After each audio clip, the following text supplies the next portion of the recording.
that had already jumped in with their flotation device, kicked to the other side, and they were waiting to come back. But this little girl had this look on her face. She was like, come on, jump, jump. Come on, jump. And she was like, nah, I don't know what she was thinking. She might have been thinking, look, week 2, when you had me floating, and that water got in my nose, I still came back.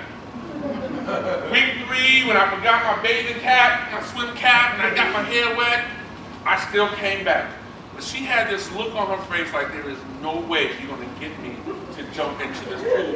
You know, the other kids on the other side were saying, come on, you can do it, you can do it. And she was like, no.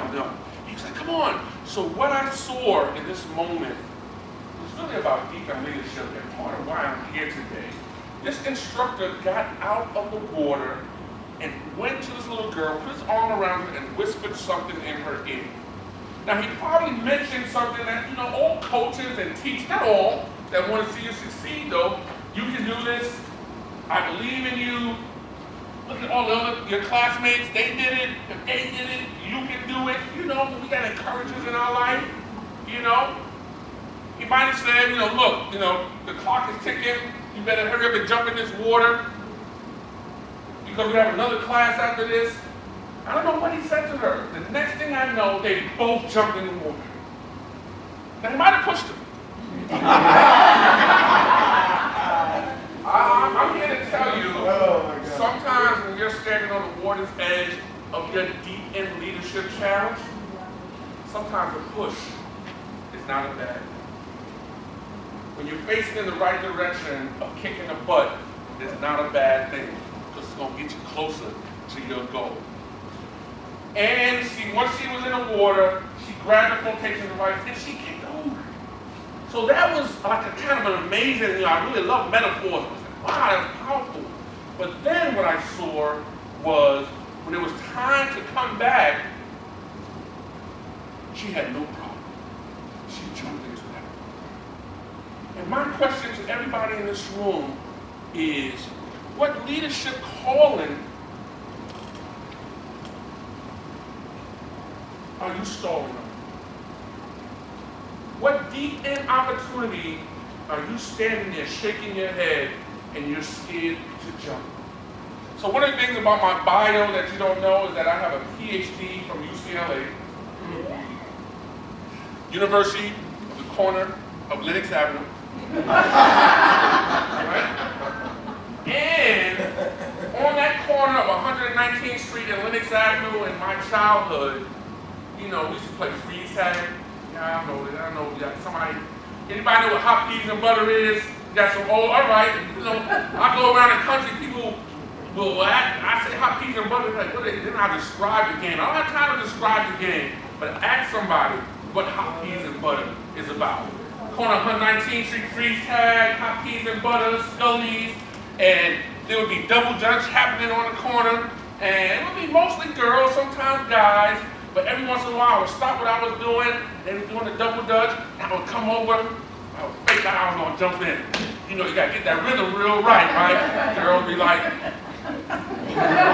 making faces, and I would fake like I was gonna jump in. I would fake like but I would never jump in.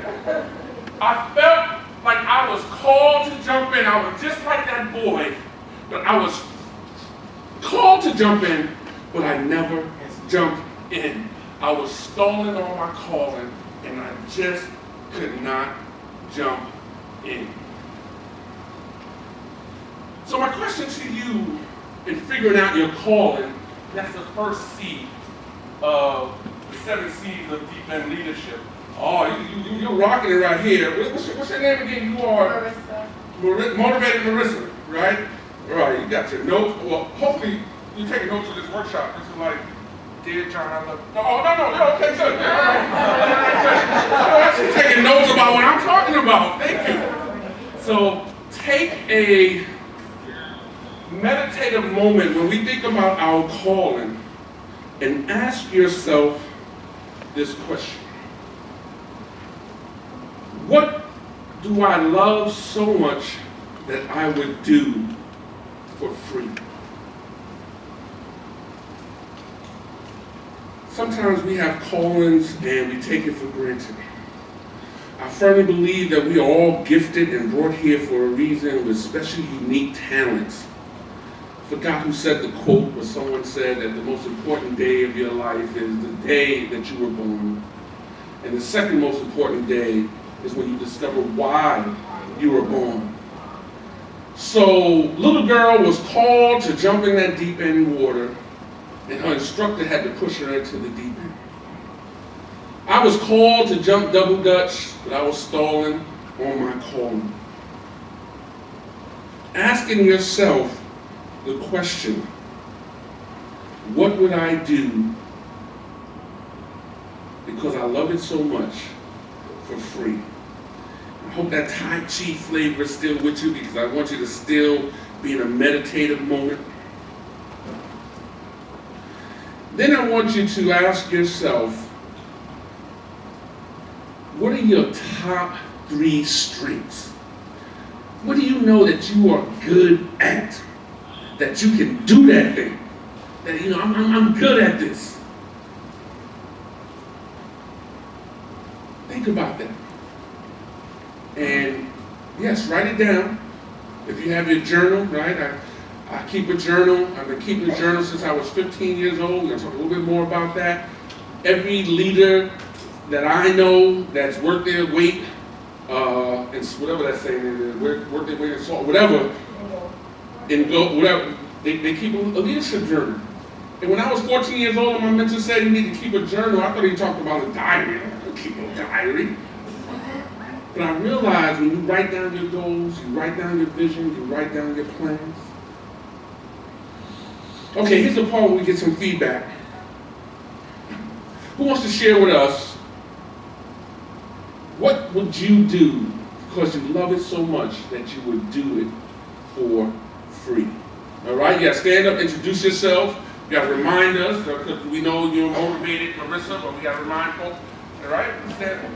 Yep, you got to stand up again, outside the comfort zone. Yep. So I think that I'm creative, so I like to think out the box. I like something new, and I like doing gardening. You like doing gardening. What would you do because you love it so much that you would do it for free? I would take a whole bunch of youth, take it to a community garden, and teach them how to garden. Okay, great. Are you already doing that? No, but I do it in my life. Oh, okay. All right, great. Because there are plenty of, as you know, gardens in New York City that you can do that, all right? So let's give Motivated Marissa a round of applause. Who else would like to share? What would you do? Oh, you changed your mind? That was,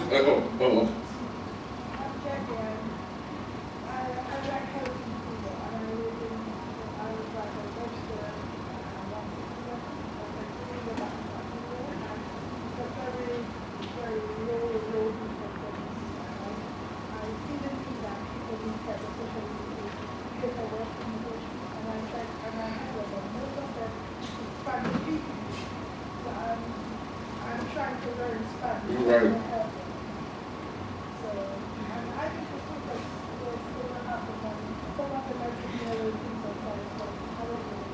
All right, let's give her a round of applause. Who else?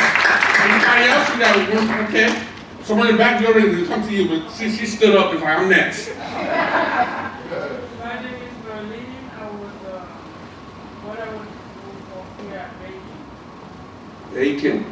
So, and that's one of your, so by you saying that, I'm to take it that that's one of your strengths, that you're like you're good at it, right? I'm a good listener and I'm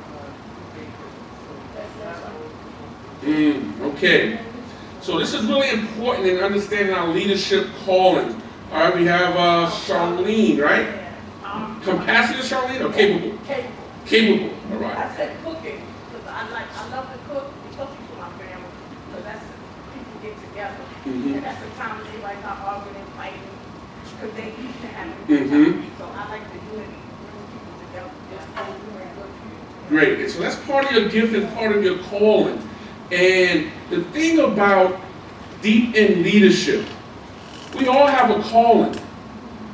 But the late Miles Monroe said the most valuable place in the world is the cemetery.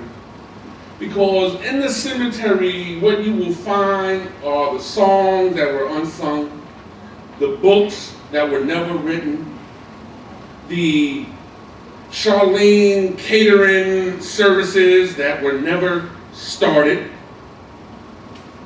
Because there's a thin line between having a gift, a calling, and jumping in, right? We're gonna come to you, but I gotta say, so you guys saw my video. Y'all know I'm the CEO of the Campaign for Black Male Achievement. That means that, you know, I do wanna say that doesn't mean I am just for black men. I'm about building community. I would not be here if it were not for my single mom. My single mom did not believe in timeout. She believed in knockout. And some of y'all probably had that same mom. But I say all of that to say, what's up, brothers? I see all the hands being raised by the sisters in the room, and I want to call out a brother or two. And the question is, I won't get eye contact. You're gonna have to, once you finish that hearty breakfast, we're gonna get you to introduce yourself, brother. But I want to hear, what would you do for free because you love it so much, and what are your strengths? All right. So we're gonna let you go. Go ahead, and then we're gonna have some brothers gonna close. Okay, so my name is Katie, and I really like to help people.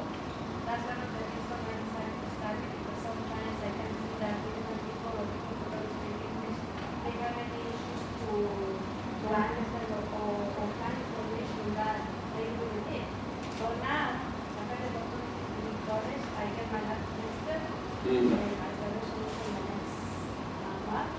So now I have the information, I have resources, I know some different organizations that handle the international. So now I'm going by free, giving information to the people when they come to me and ask me for some information or how they can find the people they are looking for. So now I'm trying to do that. The people know me now, they in my neighborhood, and they know that I can for them. I think that is and I feel like that for them. But they can do it for issues, and that's why I really like it. That's powerful. Let's give Haiti a round of applause. Let me tell you why this is also important. And this is not about me making folks uncomfortable, and you know, a lot of people don't like to speak in public. But there is power with speaking something into existence. I grew up, I was a big comic book kid. Spider-Man. When I discovered the Falcon, I was like, wow, they're black superheroes. Fantastic Four. And on the Fantastic Four, there was one of those superheroes. His name was Johnny Storm. Can you tell me what Johnny Storm's superhero name was?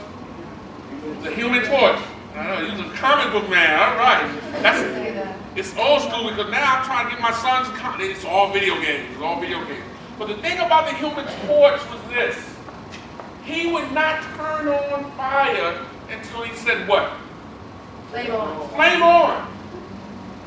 He would not have his superpower until he spoke it into existence. And some of us, the big leap is standing up and saying that I'm adorable, that I'm a genius, that I'm jamming, that I'm honest. Sometimes it's just saying that and hearing yourself say it. Sometimes it's standing up in Haiti saying, this is my vision, this is my goal. Sometimes until we hear it ourselves from our own mouths, it will never happen, right? How many times have we been in the classroom? I wasn't going to say in our elementary school days, but it happens today in adulthood, when you got the answer. You know you got the answer.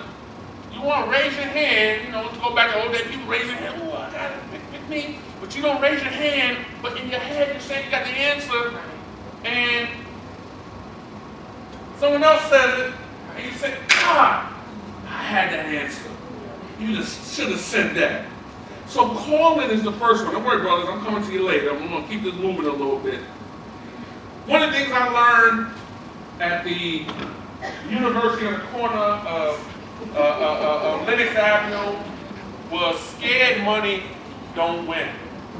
just like that person sitting in the classroom scared to raise their hand, and they don't say anything, they don't win. They don't win the sticker, they don't win the prize. And where did I learn this saying? I remember as a little boy on 119th Street in Lenox Avenue, the older guys would be playing dice on the corner. They would be shooting dice, right? Craps, CeeLo, and you know, for those of you who are in those games, whether it's spades or whatever, there's a lot of talking, right? A lot of talking. And I kept hearing this saying, scared money don't win. Scared money.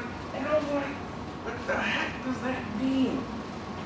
And it wasn't until I got to be old enough to get in the game and I realized if I don't bet, I don't win, or I have no chance of winning. If I don't put any money up, I have no chance of winning. The second C of deep in leadership to help you to stop stalling on your calling is courage. And I learned that story about when I was 7 years old. My mother used to send me to camp every summer. I was a little bit older, 8 or 9, but she was sending me from 6 years old, right? She's like, some of my time, yep, sleepaway camp, some of my time. And that's why I learned to swim. This camp up in Poughkeepsie, New York, right? It's called Dominican camp. And you know, you start off as a guppy and get to little dance and do all that stuff. But this pool where I learned to swim had 3 diving boards. There were 2 low diving boards. In the middle was the high diving board. And every summer I said, this is going to be the summer when I jump off the high diving board. So at 6, 7, I was like kind of scared. I was like, maybe next summer.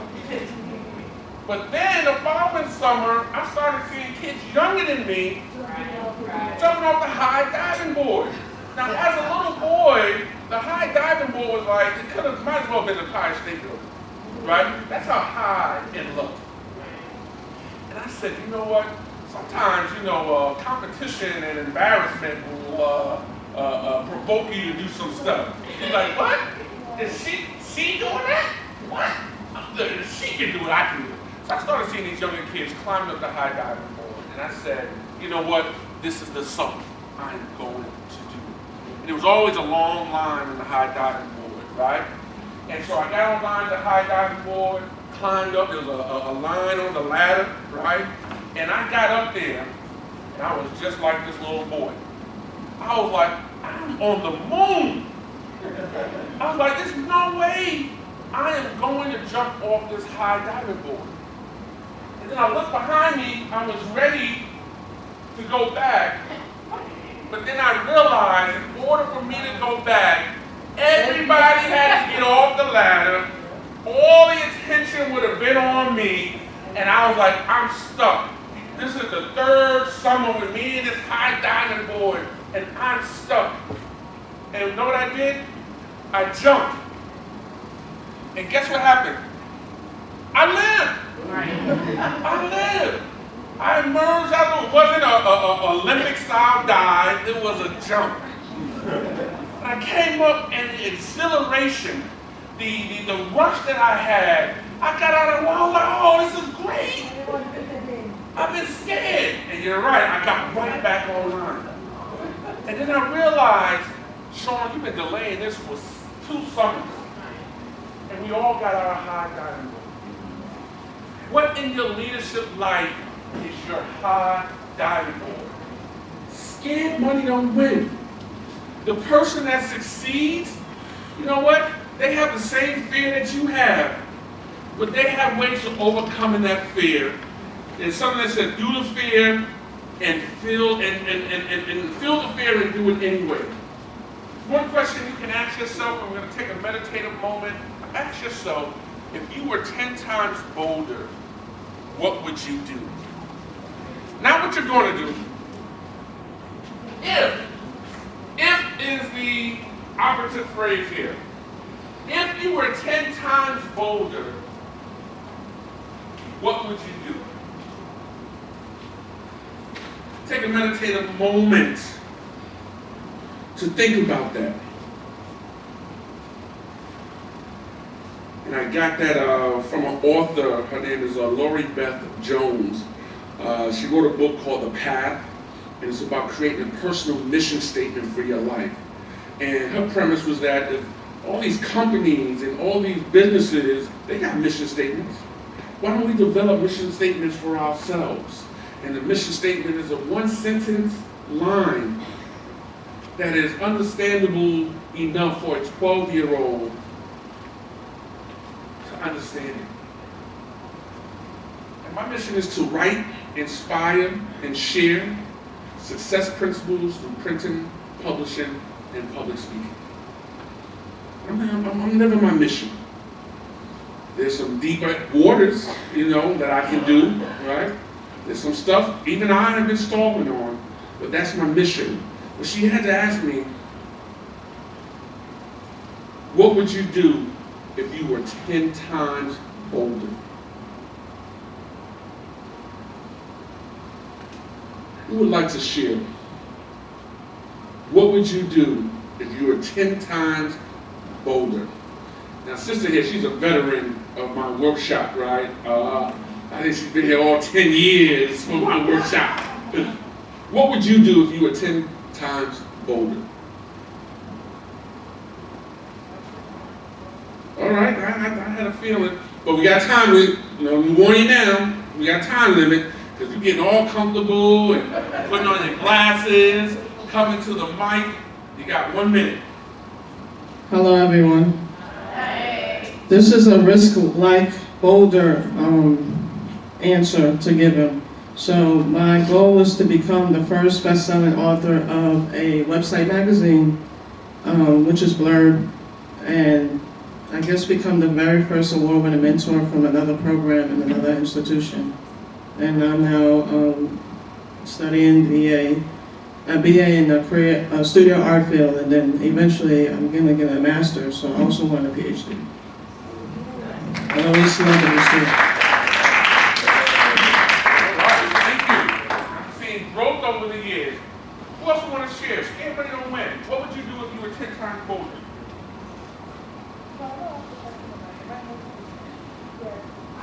What happened? It's back for sure. I like to talk to people, but I was afraid of public speaking. I like to talk to groups from one-on-one and stuff like that. But when I came here, and I had a class, a humanities class, and I had a professor, Daniel Shaw. Trust me, if anybody here with humanities, Professor Daniel Shaw, he's different. He teaches a different environment, not a typical teaching. And he get me to get out of my shell and get me to talk to people. So I wanted to do politics and I can look at taking out because I would like to do those teach them podium, it's just that I see the podium I get stand up. So I said that I would do politics, doing all those speeches and stuff like that. So if you were 10 times bolder, you would do even more politics and even more speaking? And serve more people. And serve more people. Well, it looks like you are well on your way, right? Because you went from being afraid of the podium to, all right, owning the podium. Look, public speaking is a scary thing. They've done surveys, and some people say they would rather face death than do public speaking. Raise your hand if you are scared of public speaking. Not anymore. Not anymore. Raise your hand. All right, so come up here. Come up here. You're dedicated to I am resilient. Resilient Renee. All right, come up here. Keep bumping that. Let's give her a round of applause. So, I was hoping one of the brothers would raise their hand and said they were scared of public speaking, but they were lying. No one raised their hand. So what we're going to ask Renee to do is some public speaking. I am giving Renee a poem here that everyone knows about, right? So now that Renee is up here, let's get an honest look. Who's actually scared of public speaking? Come in. Come in. Come on, brother. Come on up here. And Melbourne. And tell me, you were rambunctious? I'm rambunctious. Oh, you're rambunctious, Ronaldo. You are Angel? Well, you're amazing. Well, not adorable. No, I'm just saying that because I know who adorable is right there. Oh, you are here. Oh, okay. So right now, we're going to give them action-oriented, hyphenated Angel, right? So you're going to come right here, meet your co-presenter, Renee, who is resilient. And you both have a poem here, and you guys are going to do this together. Renee is going to do the first stanza, and then Angel, you're going to do the second stanza, right? Yep, that's the first, and then Angel's going to finish it out. I'm going to go to the back. Now you have to do this public speaking assignment with passion, with flair. Let's go. Our worst fear is not that we are inadequate. Our deepest fear is that we are powerful beyond measure. It is our light, not our darkness, that most frightens us. We ask ourselves, who am I to be brilliant, gorgeous, talented, or fabulous? Actually, who are you not to be? You are a child of God. Your playing small does not serve the world.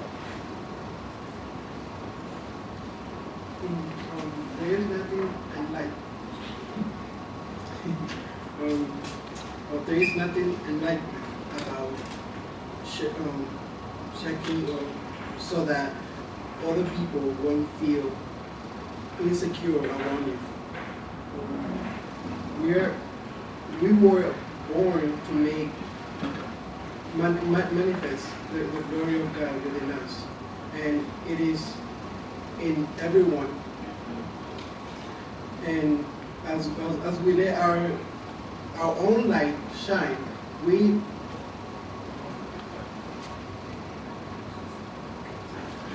unconsciously give other people permission to do the same, and the same as we are liberated from our own fear. Our person automatically liberate others. All right, let's give Renee, Angel, a round of applause. Right there. There's two things here, right, that I want to say before they exit the stage, you know. So, I don't know about Renee, you know like somebody says, oh, I don't know how to play poker, and then when they get to the table, they win, you know. So Renee was like she was Oprah up here at the Golden Globes, and facial expressions. But there's also something about, and I thank you, Angel, for pushing through and doing something in teamwork. When I was growing up back in the day, back in the 70s, I know I'm old, we used to have a thing called static. Static was beef. It was a problem. You know, static, don't start, there won't be none, right? And when there was static, if I was by myself, that is such a good day for static, right? Nah, I got something to do, you know, my mother told me to go to the store. But if I have my boys with me, what's up? What's up? Static? What, right? There is something about doing things together. And that line that Angel says in this poem is so true.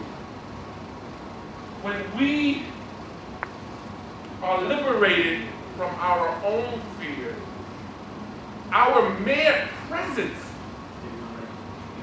liberates the fear of others. That is so powerful. One of the things I say about leadership, let's give them a round of applause. I say about leadership is that, I'm going to come to you in a second, is that, so that poem is from Marianne Williamson. It's from a book called Return to Love. Nelson Mandela read that poem when He was freed from prison in 1991, I want to say. And so he got, people thought that was Nelson Mandela's poem, right? And Marianne Williamson, like, he can have it, right? Because it's just elevated. And the mere presence of, liberating yourself. So I forgot what I was going to say, but I'm going to go to the sister in the back. You had a question? Let's hear you nice and loud. I was going to ask you about. Okay, yes, yep. And so some of us have heard this before, right? Okay, it's in Coach Carter. So it's Marianne Williamson, and it's called Our Deepest Fear. If you Google Our Deepest Fear, this poem will come up. And the thing about this poem is, just like as we started off and we had to shine light on ourselves, we had to call ourselves able. We had to identify ourselves as ambitious. We had to say, you know what, I'm marvelous, right? The poem starts off and says, our deepest fear is not our light and not our darkness, it's our light. We are so scared of all this great and good stuff inside of us. And that's why courage, deep in leadership is courage. So you know you gotta have a calling, right? But you can have the greatest calling in the world, but if you are too scared to take the first step towards your calling, that great calling doesn't mean anything. So there's calling, there's courage, and the next seat is a coffin. And the thing about that coffin is completion.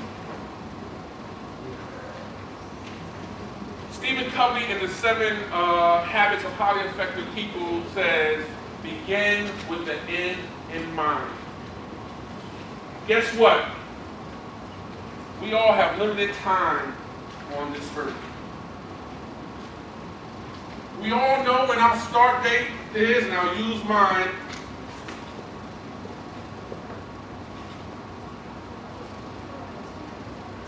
I don't know when the expiration date is,